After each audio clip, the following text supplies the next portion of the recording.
Halo pemirsa, kembali lagi bersama saya Katarina Amelia di Wanyu Sore. Menteri Agama Nasaruddin Umar menegaskan perilaku tidak etis Gus Elham yang viral karena mencium anak perempuan sangat berdampak sebagai tindakan yang bertentangan dengan moralitas dan menjadi masalah bersama. Informasi lainnya pemirsa, hujan berintensitas tinggi memicu longsor di Dusun Situkung, Banjarnegara, Jawa Tengah. Sebanyak 30 rumah rusak tertimbun dan 445 warga mengungsi. Pemirsa, inilah Wanyu Sore selengkapnya.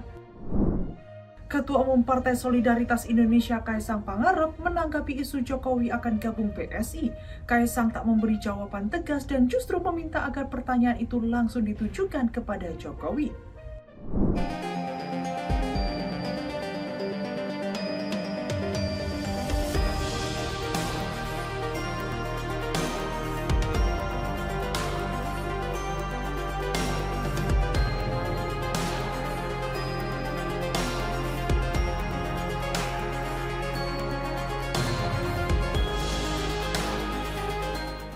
Spekulasi mengenai arah politik Presiden ke-7 Republik Indonesia Joko Widodo alias Jokowi kembali mencuat setelah kemunculannya dalam sejumlah agenda Partai Solidaritas Indonesia atau PSI.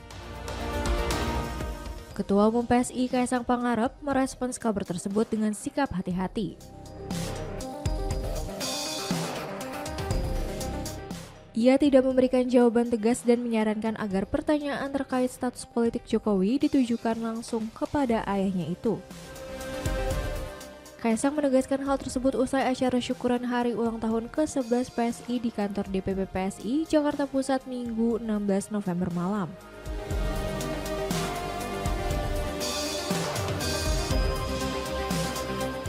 Isu kedekatan Jokowi dengan PSI menguat sejak kehadirannya dalam pembukaan Kongres 1 PSI di Solo pada 19 Juli 2025.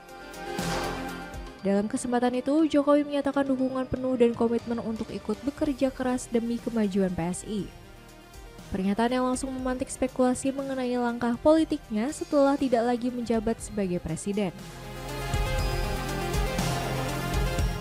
Kaisang sendiri tak memberikan kepastian mengenai apakah Jokowi akan masuk dalam struktur partai, termasuk sebagai Dewan Pembina. Ia menyebut semuanya akan lebih terang setelah DPP dan tim formatur selesai meramukan penyusunan struktur kepengurusan. Meski isu bergabungnya Jokowi masih menyisakan tanda tanya, Kaisang menyatakan bahwa PSI sedang memasuki fase baru. Menurutnya, semakin banyak tokoh merapat dan memperkuat barisan seperti Ahmad Ali, Ustadz Edi Chandra hingga Bestari Barus. Ia menyebut momentum ini sebagai era baru PSI yang diharapkan membuka jalan kebangkitan partai menuju pemilu 2029.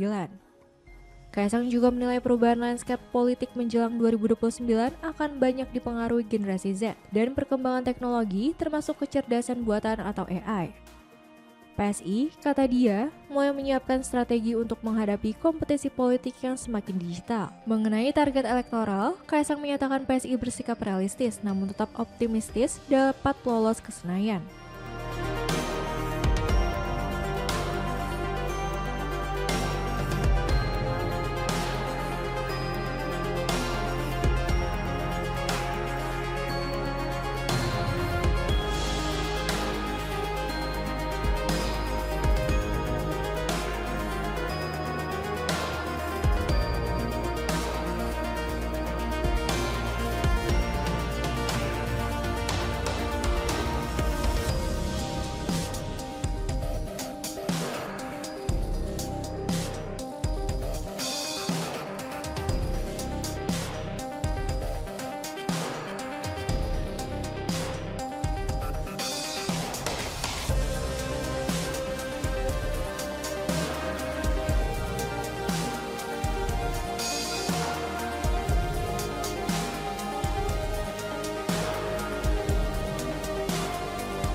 Menteri Agama Nasaruddin Umar menegaskan bahwa perilaku tidak etis yang dilakukan Gus Elham yang belakangan viral karena mencium anak-anak perempuan saat berdakwah harus dipandang sebagai hal yang bertentangan dengan moralitas yang dianggap masalah bersama.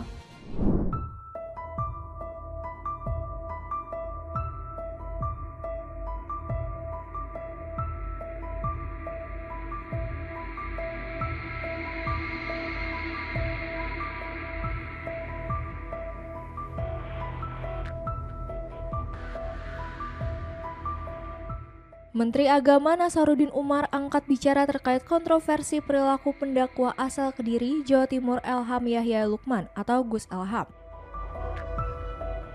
Belakangan Gus Elham menjadi viral setelah beredarnya video-video yang memperlihatkan dirinya menciumi anak-anak perempuan ketika berdakwah. Menak Nasaruddin Umar mengatakan segala bentuk perilaku yang bertentangan dengan moralitas harus dihadapi sebagai masalah bersama. Ia mengingatkan bahwa siapapun, tanpa terkecuali, wajib menghindari tindakan yang tidak etis. Karena dampaknya tidak hanya mengenai pelakunya, tetapi juga dapat mencoreng nama lembaga atau komunitas tempatnya bernaung. Kendati demikian, Nasaruddin meminta publik tidak mengeneralisasi kasus tersebut sebagai gambaran seluruh institusi keagamaan.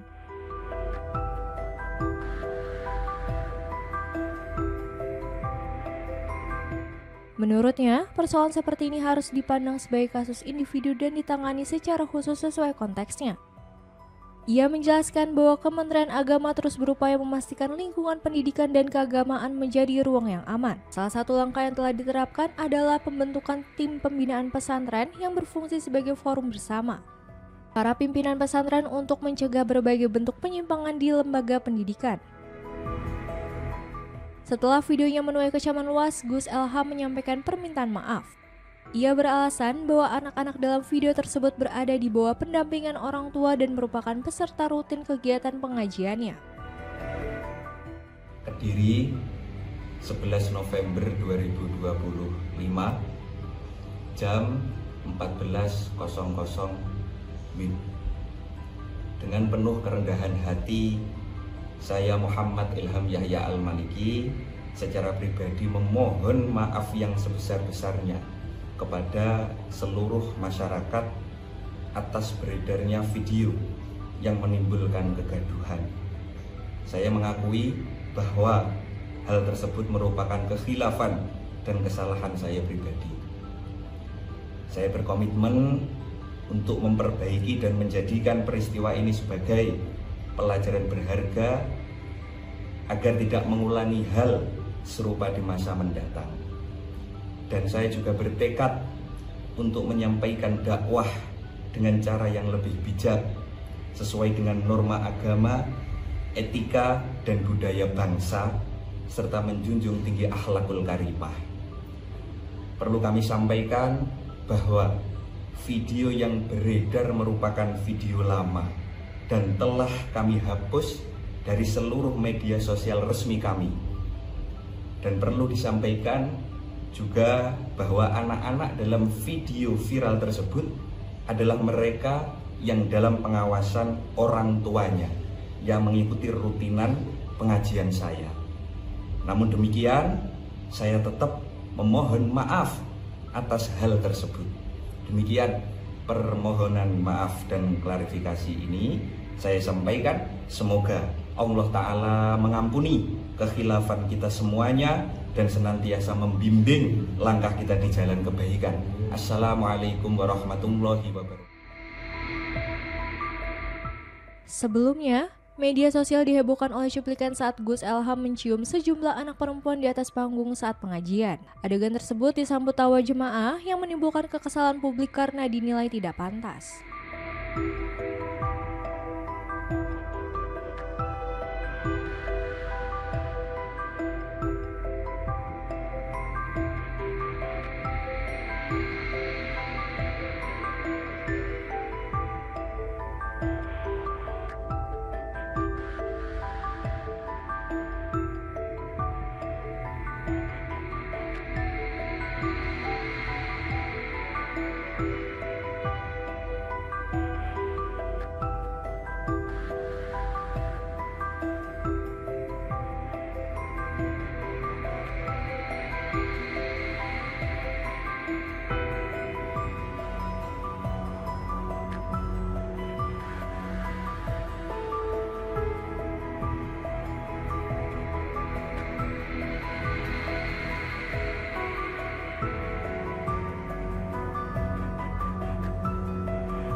Viral di media sosial mengenai debu hitam pekat yang diduga berasal dari cerobong pabrik menyelimuti permukiman dan pesantren di Kaliabang, Bekasi.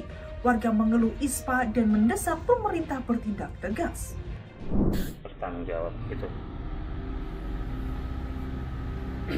Bahkan di atas mobil juga. Mobil ini sangat kotor ketika diusap.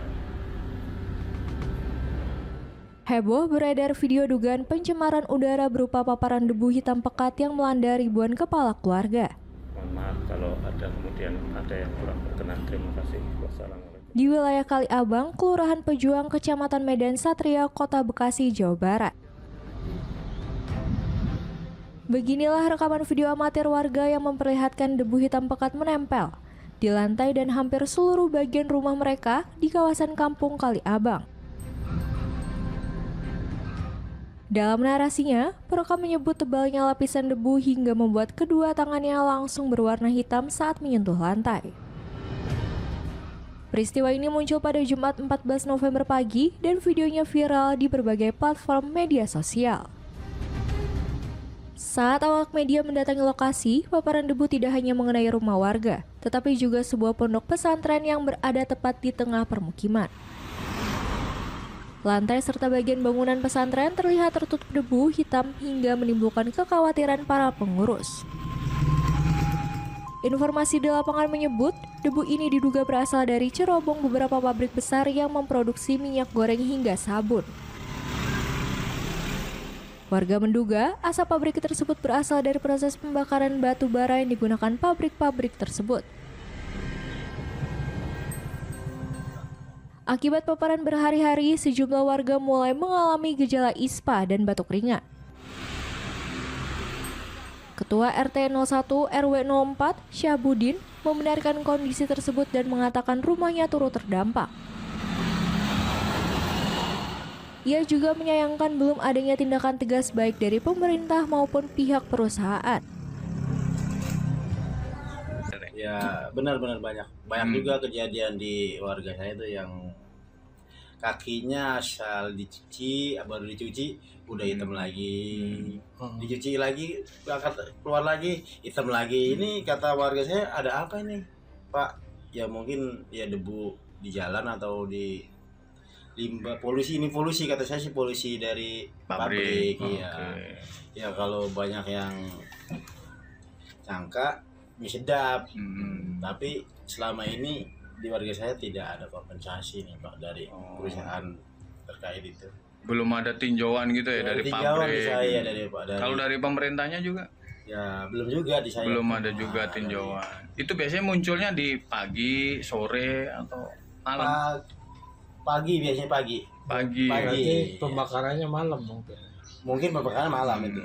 Ini kejadian pertama apa berulang sering kayak gini Pak? Kalau di saya ini ya pertama kali ini. Sebelumnya pernah kejadian? Belum pernah sih. Pihak PT kayaknya belum sampai sini, belum saya. Belum Sampai belum ada koordinasinya ke saya. Kalau ke RT sebelah, RW sebelah, udah saya dengar ada dapat sabun buat pembersih lantai itu. Itu doang nggak pernah? Ya saya dengar itu aja. Iya. Nggak dapat masker. Iya kan itu. Belum tahu dah, saya belum tahu. Dihirup Pak RT mu. Nggak khawatir Pak RT terkait dampaknya gitu. Nggak khawatir itu kalau khawatir lah, pasti khawatir. Tak jauh dari lokasi tersebut, pengurus Pondok Pesantren Fathul Bari Indonesia, Gunawan, juga memastikan lingkungan pesantrennya terdampak sejak 2 minggu lalu, dengan kondisi terparah pada Jumat lalu. Udah Pak RT. Sejumlah santri mulai mengeluhkan batuk dan sesak napas akibat paparan debu. Kalau pondok paling pagi ya pagi 3. Debu apa nih ya? Kejadiannya sih udah lama ya Pak ya? Sudah lama? Iya. Udah berlangsung udah berapa lama? 2 minggu lalu gue. Iya 2 minggu yang lalu kejadiannya dari atas lantai 3 kan itu emang lantainya rawan ya, hitam, debu-debu, polusi. Nah anak-anak kalau misalkan kakinya basah, dia turun ke lantai ke bawah, itu nyebar kemana-mana. Nah, bahkan sampai pendopo putri juga ikut. Iya, ternyata ini dampaknya dari debu. Iya. Sempat bertanya-tanya nggak ini dari debu dari mana, apa gitu ya? Untuk bertanya-tanya kita tidak bertanya-tanya, tapi kita tahu dari beritanya ternyata gini gitu. Katanya paling parah ada di depan Bungur. Tapi sepondok pesantren kena semua nih ya. Iya betul. Yang paling parah kemarin hari Jumat. Iya, Jumat kemarin. Itu pas lagi posisi hujan juga. Berapa kali bersihin itu? Itu kita dari pagi kita udah bersihin. Siangnya muncul lagi Pak, hitam lagi lantainya. Masih ada debu-debunya. Ketua Komisi 3 DPRD Kota Bekasi Arif Rahman Hakim menegaskan adanya polusi debu hitam yang diduga dari salah satu pabrik yang dinilai nakal dalam membuang limbah. Ia menyayangkan sikap Dinas Lingkungan Hidup Kota Bekasi yang dinilai tidak tegas dalam menegakkan peraturan daerah.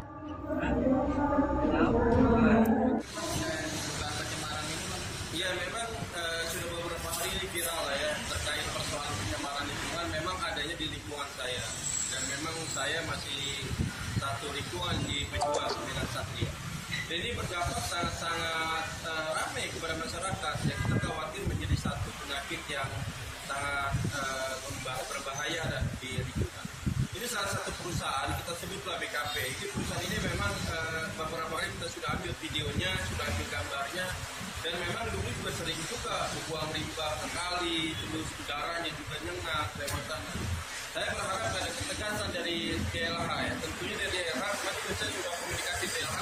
Kita minta kalau memang ada temuan, tolong ditegakkan perdanya. Jangan dibiarkan terus-terusan kayak gitu. Ini kasihan masyarakat. Termasuk saya, jika saya punya anak kecil juga, saya punya keluarga di sini, ini kan juga membahayakan. Jadi kita berharap ada ketegasan dari pemerintah Kota Bekasi terkait persoalan itu. Hari ini juga, tadi pagi juga kita sudah lagi dapat gambarnya bahwa mengeluarkan asap yang hitam ya. Dan beberapa hari lalu juga kita sudah ambil videonya dan sudah share ke rekan-rekan media. Dan ini satu hal yang harus bisa kita selesaikan.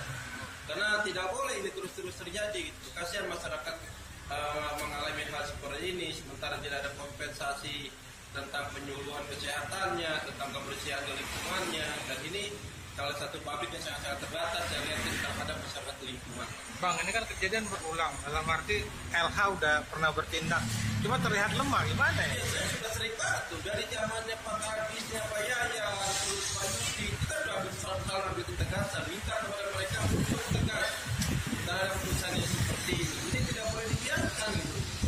Sementara memang saya lihat apalagi kembali lagi hanya sebatas informasi, foto dokumentasi, kegiatan dia datang, dia sidang, tetapi penegakan perdanya yang kurang saya dulu juga kita sudah komunikasi dengan Polda Metro, dengan Mabes Polri untuk melakukan tindakan-tindakan penegakan hukum ya. Tapi memang alhamdulillah dari Mabes Polri itu pernah datang, dengan cek lab segala macam, dan ini juga dilakukan lagi.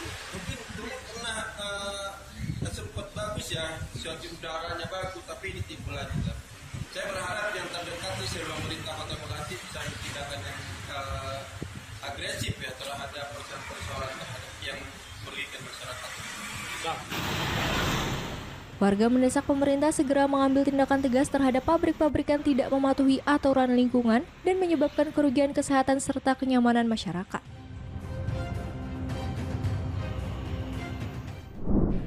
Eks-lokalisasi Gang Doli Surabaya diduga kembali beroperasi di balik gelap malam. Minggu dini hari, Satuan Samapta Polrestabes Surabaya mengamankan 4 mucikari dan puluhan wanita tunasusila terkait praktik prostitusi di kawasan tersebut.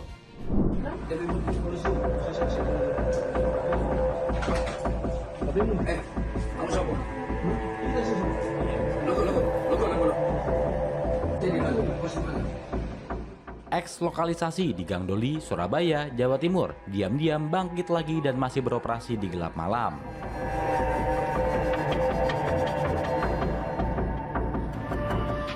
Minggu 16 November dini hari, Satuan Samapta Polrestabes Surabaya mengamankan 4 orang mucikari. Serta puluhan wanita tunasusila terkait dugaan praktik prostitusi di kawasan eks-lokalisasi Doli.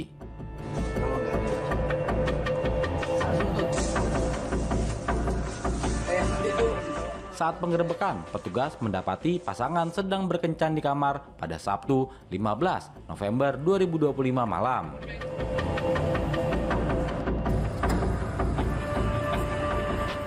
Dari hasil penindakan, petugas mendapati 4 orang diduga terlibat kasus prostitusi.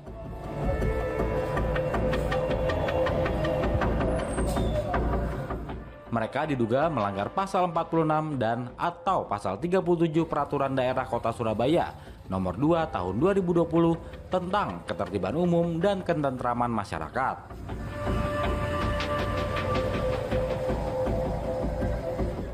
Dari sejumlah orang yang diamankan, petugas kepolisian, seorang anak di bawah umur juga diduga menjadi wanita tunasusila.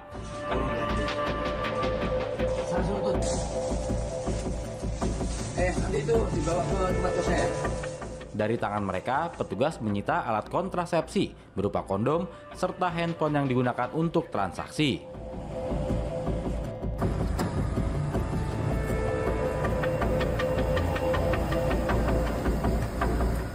Setelah diamankan, seluruh pelaku langsung dibawa ke Polrestabes Surabaya untuk dimintai keterangan dan diproses sesuai ketentuan yang berlaku.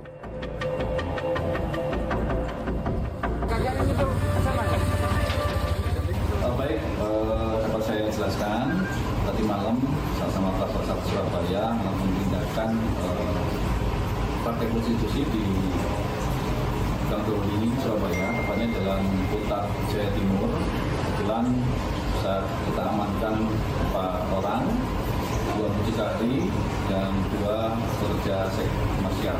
Di antara 4 orang tersebut, salah satunya ada anak di bawah umur, dan saat ini dalam prosesnya akan kita serahkan ke Satpol PP Pemkot Surabaya untuk dilakukan asesmen, kemudian rehabilitasi dan pelindungan sosial di rumah perubahan pemerintah Kota Surabaya.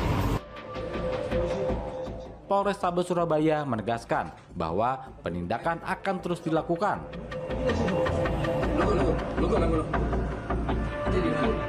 Untuk menjaga ketertiban dan mencegah kembali berkembangnya praktik prostitusi di kawasan eks-lokalisasi.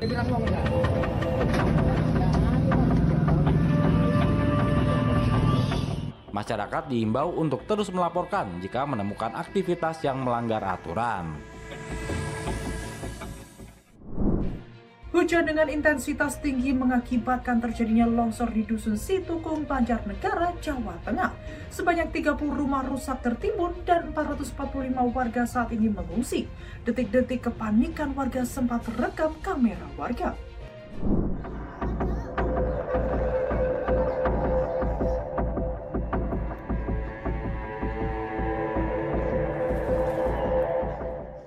Maning kayak tengah kayak maning kayak lapu maning kayak konten maning kayak gua. Inilah video amatir rekaman warga saat terjadi longsor di Desa Pandanarum, Banjarnegara, Jawa Tengah.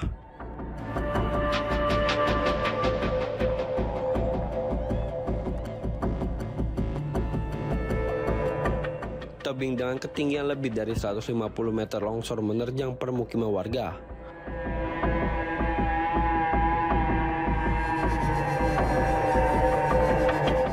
Warga di lokasi terlihat panik dan berhamburan menyelamatkan diri.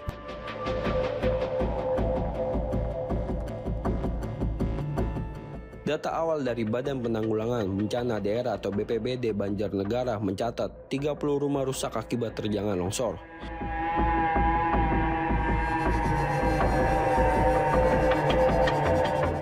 Sebanyak 221 warga dusun saat ini mengungsi ke sejumlah titik yang aman termasuk area perkebunan.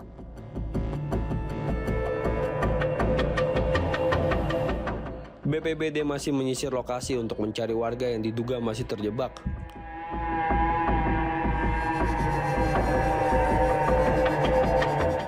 Laporan data awal mencatat sudah ada 445 warga yang mengungsi di kantor Kecamatan Pandanarum.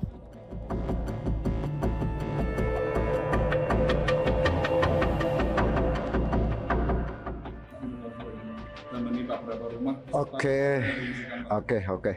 Kronologis awal dari beberapa minggu terakhir ini kan intensitas hujan begitu tinggi sehingga sudah terlihat ada tanda-tanda tanah yang longsor. Terakhir terbaca hari kemarin itu longsor turun sudah mulai besar. Hari kemarin, tadi malam saya sempat cross check lokasi hingga tadi pagi. Lalu tadi saya menjelang zuhur pulang karena sudah lapar, istirahat di rumah. Jam 2 siang tadi terjadilah longsoran. Yang rumah sementara kami laporkan yang sudah tidak ada itu sekitar 30 rumah. Kemarin udah yang bawah itu udah longsor sampai ke lahan pertanian. Berarti 1 hari yang lalu. Terus sampean waktu itu lagi nggak apa-apa, lagi ngapain? Saya lagi di sawah. Kalau rumah kayaknya 30-an rumah ada lah.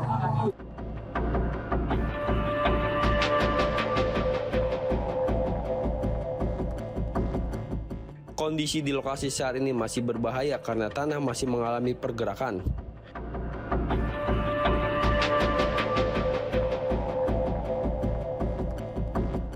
Warga diminta menjauh dari area longsor karena potensi longsoran susulan masih cukup tinggi.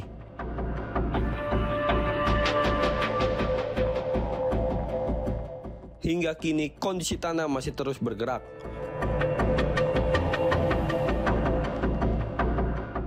Warga yang berada di zona rawan longsor diminta tetap waspada dan tidak mendekat ke area bencana.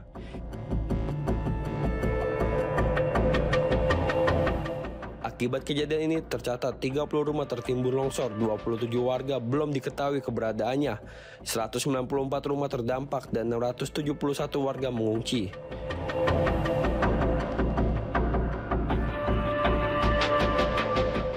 Material longsor berupa tanah menimbun rumah warga hingga setinggi 10 meter.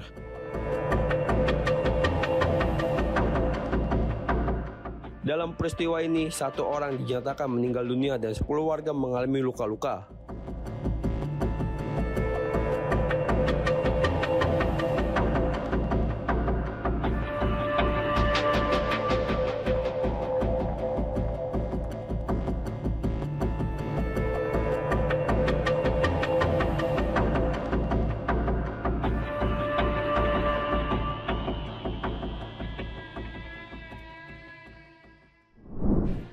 Militer Indonesia menempati urutan ke-13 terkuat di dunia, mengalahkan Jerman, Israel, dan Iran. Data Global Firepower 2025 mencatat skor Power Index Indonesia di angka 0,2557 berdasarkan lebih dari 60 faktor, meliputi jumlah unit militer, kondisi finansial, serta kapabilitas logistik dan geografis.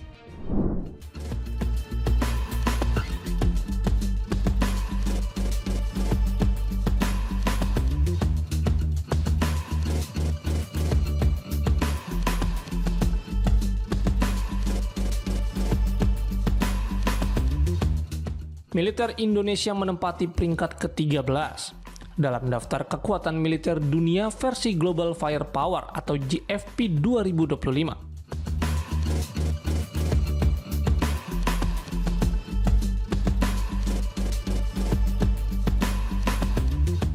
Peringkat tersebut menempatkan Indonesia di atas sejumlah negara besar seperti Jerman, Israel, dan Iran.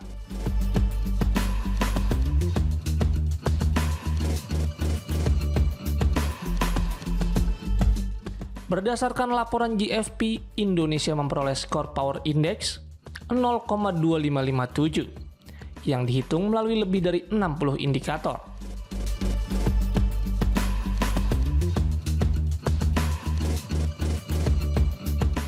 Mulai dari sejumlah unit militer, kondisi ekonomi, kemampuan logistik, hingga faktor geografis. GFP menetapkan skor 0,0000 sebagai nilai terbaik dalam penilaian kekuatan militer.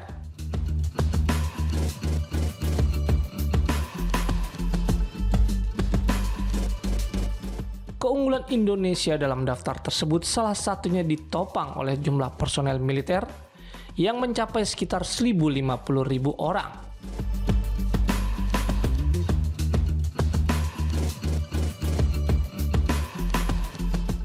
terdiri dari 400.000 personel aktif, 400.000 cadangan, dan sekitar 250.000 anggota paramiliter.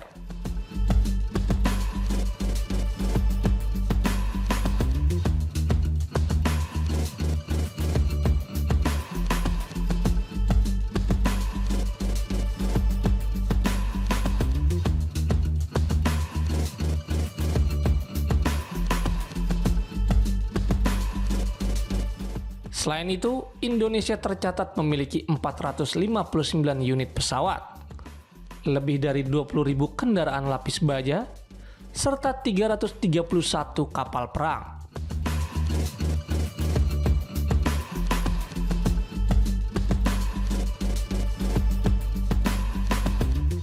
Jumlah tersebut secara kuantitas menempatkan Indonesia lebih unggul dibandingkan sejumlah negara Eropa dan Timur Tengah yang masuk 20 besar.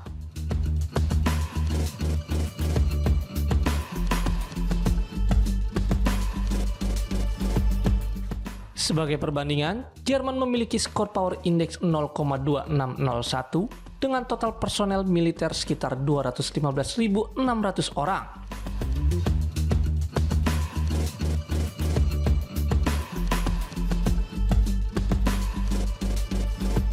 Meski unggul dalam jumlah pesawat dan kendaraan lapis baja, Jerman hanya memiliki 61 aset kapal laut.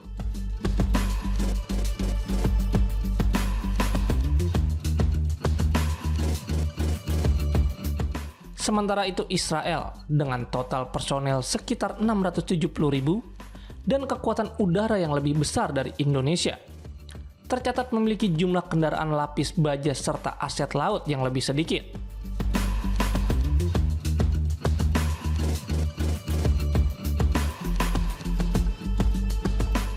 Deretan angka tersebut membuat kedua negara berada di bawah Indonesia dalam penilaian GFP 2025.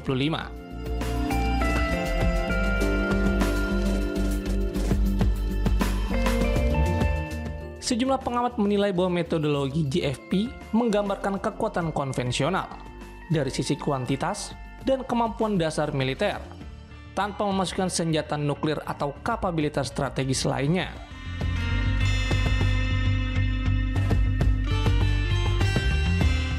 Dengan pendekatan tersebut, negara berpopulasi besar seperti Indonesia berpeluang menempati posisi lebih tinggi meskipun kualitas alutsistanya belum sebanding dengan negara maju.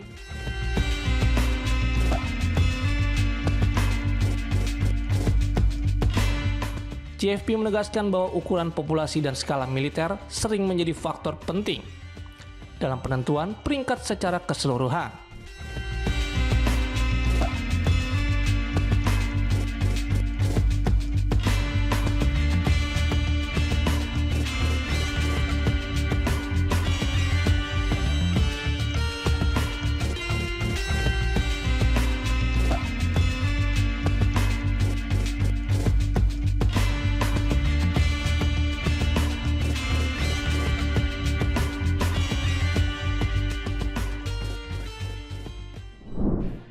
Operasi Zebra Jaya 2025 resmi digelar hari ini hingga 30 November mendatang dengan 2.939 personil untuk menekan pelanggaran dan kecelakaan di Jakarta.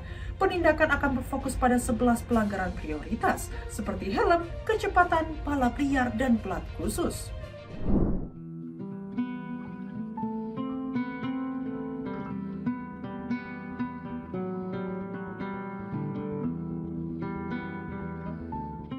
Operasi Zebra Jaya 2025 resmi dimulai hari ini setelah Polda Metro Jaya menggelar apel pasukan yang dipimpin oleh Wakapolda Metro Jaya, Brigjen Dekananto Eko Purwono Senin siang.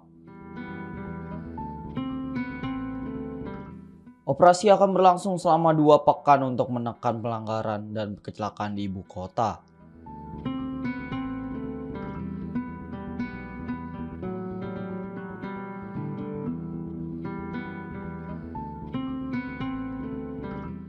Operasi Zebra Jaya 2025 digelar selama 14 hari, dimulai 17 hingga 30 November.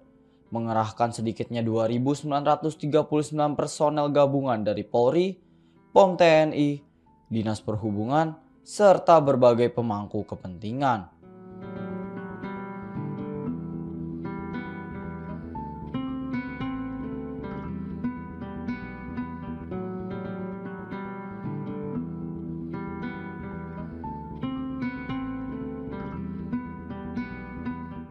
Operasi di wilayah hukum Polda Metro Jaya tahun ini tidak lagi menggunakan mode razia stasioner, melainkan hunting system dengan pola penyisiran di ruas-ruas jalan rawan pelanggaran.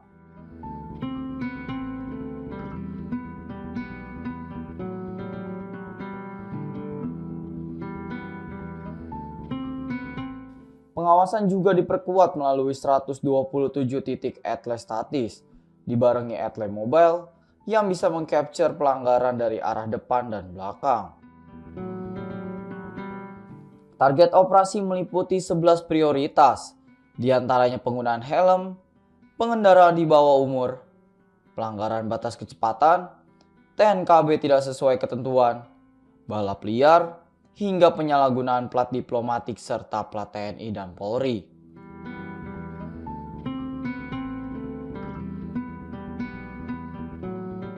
Selama operasi, penanganan akan dibagi dalam 3 skema, 40% langkah preventif, 40% preventif, dan 20% menegakkan hukum baik melalui etle maupun tilang konvensional.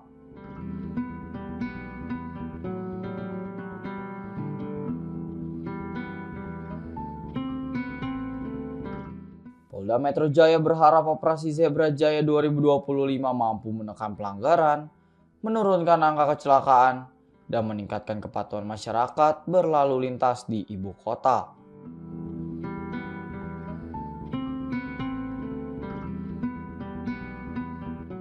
Sudah ya? Baik rekan-rekan, Assalamualaikum warahmatullahi wabarakatuh. Selamat pagi, salam sejahtera untuk kita sekalian. Salam Om Swastiastu, Namo Buddhaya, salam kebajikan.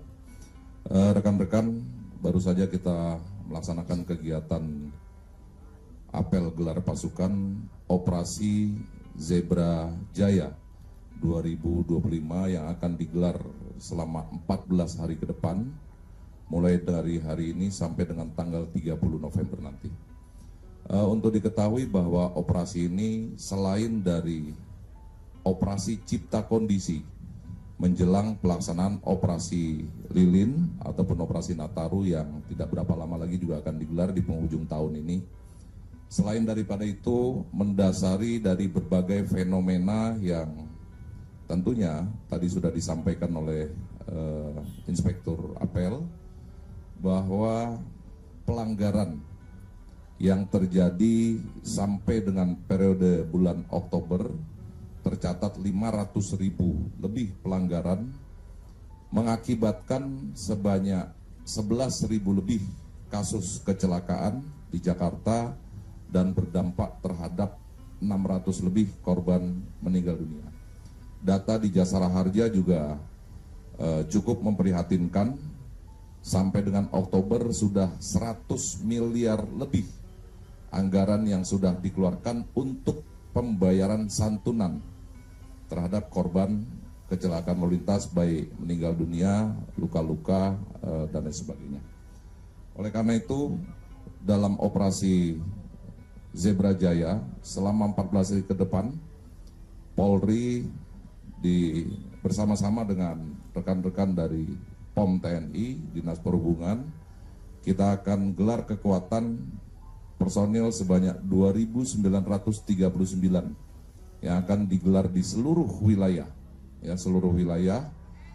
dengan konsep yang akan kita lakukan ataupun cara bertindak. Kita tidak lagi menggunakan pola-pola razia stasioner. Ini untuk diketahui, tidak lagi menggunakan pola razia stasioner, tapi kita lebih menggunakan hunting system. Nanti akan banyak personil gabungan TNI, Polri, Dinas Perhubungan akan menyisir ruas-ruas jalan yang biasanya banyak sekali terjadi pelanggaran di luar dari 127 ruas jalan yang terpantau langsung oleh kamera etle. Kemudian aktivitas etle mobile juga akan kita masifkan untuk etle mobile ini bisa mengcapture depan dan belakang. Ini untuk menyasar pada fenomena yang saat ini banyak kita jumpai, pelanggaran-pelanggaran tanpa TNKB, ya, khususnya roda 2 yang biasanya bagian belakangnya itu dicopot. Ada kecenderungan menghindari tangkapan kamera etle. Kalau yang etle statis itu hanya bisa melihat mengcapture dari depan. Tapi kalau etle mobile, ini depan dan belakang bisa di capture. Kemudian 11 target operasi. Dalam operasi ini diantaranya penggunaan helm, kemudian pengendara kendaraan roda 2 yang di bawah umur, kemudian kecepatan, kemudian juga TNKB, kemudian mengendarai kendaraan di bawah pengaruh alkohol, kemudian balapan liar, kemudian juga penggunaan TNKB plat diplomatik. Ya, ini juga banyak ditemukan kendaraan-kendaraan yang menyamarkan ataupun memalsukan penggunaan plat korps diplomatik untuk kendaraan-kendaraan umum. Ya, ini juga akan kita sasar, termasuk juga kendaraan ataupun penggunaan plat TNI Polri yang tidak sesuai dengan ketentuan. Ini diantara beberapa target operasi yang akan kita sasar selama 14 hari ke depan. Tentu harapan dari kegiatan ini adalah kembali masyarakat Jakarta dan seluruh masyarakat yang beraktivitas di Jakarta bisa meningkatkan kepatuhannya sehingga kita bisa menekan angka pelanggaran dan mudah-mudahan berdampak dari kita juga bisa menekan angka kecelakaan dan fatalitasnya. Penggunaan ataupun pola operasi yang kita lakukan, 40% kita menggunakan cara bertindak preemptif. Ya, kita akan banyak sosialisasi, identifikasi, himbauan. Kemudian 40% pola preventif, penggelaran kekuatan secara masif. Yang terakhir 20% adalah penegakan hukum. Penegakan hukum ini juga dibagi dari beberapa item, diantaranya penegakan hukum menggunakan etle statis, penegakan hukum dengan etle mobile, dan juga penegakan hukum dengan menggunakan tilang konvensional. Tentu dari beberapa TO tadi ada hal-hal yang tidak bisa tercapture dengan kamera etle. Ya, contoh misalnya mengendarai di bawah pengaruh alkohol. Ini harus menggunakan tilang konvensional, ya, termasuk juga pelanggaran-pelanggaran yang berpotensi terhadap ancaman kecelakaan ataupun ancaman keselamatan bagi pengguna jalan lain, balap liar dan lain sebagainya. Ini juga akan kita gunakan tilang konvensional. Itu rekan-rekan, tentu harapan kita bersama sekali lagi bahwa pelaksanaan operasi ini selain dari cipta kondisi menjelang akhir tahun, ini juga berdasarkan atau mendasari. Demikian informasi yang dapat kami sampaikan pemirsa. Terima kasih telah bergabung bersama kami. Saya Katarina Amelia dan seluruh tim yang bertugas mengucapkan sampai jumpa di One News sore berikutnya. Setiap hari pukul 7 malam hanya di kanal YouTube TV One News Kau.